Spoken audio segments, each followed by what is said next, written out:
Okay, it's Cervelo S5. I was surprised by this bike. It rode a lot nicer than I expected it to, and that's not to say that I wasn't expecting it to ride nicely. It's just that the aero bike and a very a reputation for being super stiff. I found it really comfortable, good dynamics in the corners, really handles well. The 3T ergonomic bars, I love. They got it really right with this. I haven't been a fan of the FSA K-Force ones because of the ergonomics being slightly the wrong angle. And I think that 3T have got their recipe right for these bars. It's a great bike, and I think if you were a triathlete or somebody who did time trials, then this is all you'd need, the only bike you'd need. Definitely not what I had in mind when I rode it for the first time. I was expecting, like some of the aero bikes that I've ridden, to be that the ride quality is going to be kind of harsh and stiff and a bit hollow, but this was none of those things. It felt great, felt smooth, comfortable, definitely like an all-day, quite happily jumping on it as an all-day bike. The aero features seemed like it just made the bike ride really easily. It just pedaled, effortlessly. It's gliding along, whereas some of the other bikes you had to put in a little bit more effort. So maybe it's just marketing hype, I don't know, but it worked, and it felt like those watts that they claim they're saving, you're actually saving. Big long cockpit on the bike.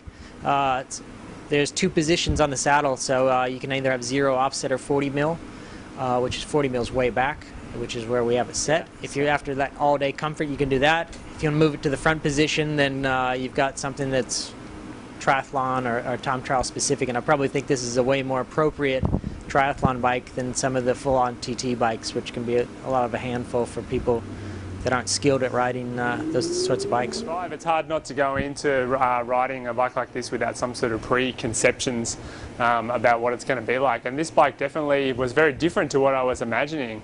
This is definitely more of an endurance bike than what I thought it was going to be. It feels like the sort of bike that you would choose not only to ride up the mountains, because it is a pretty light bike, but also to get there. It definitely has a very damp feeling. Very refined. It feels beautifully put together when you're out on the road. You really can appreciate the amount that has gone into the design of this bike. It's one that feels well engineered. It was interesting to come across from EPS straight onto a Di2 bike. I'm looking forward to the next generation of Di2, because it was the first time when I was out on a bike when I did think that perhaps there is a better electronic shifting that's out there. Okay, so when I got out on this bike, the first thing I thought about was, sort of a placebo effect you get from looking at it first and then riding it. You immediately think in the back of your mind, oh, I'm getting great sort of aero benefits. It feels fast in the wind. Look, I don't know if that was the case, but it's where sort of design follows your sort of interpretation of the function, I guess. And it feels wonderful in the corner. It's got this great sort of heavy sensation when you reach the apex of the corner.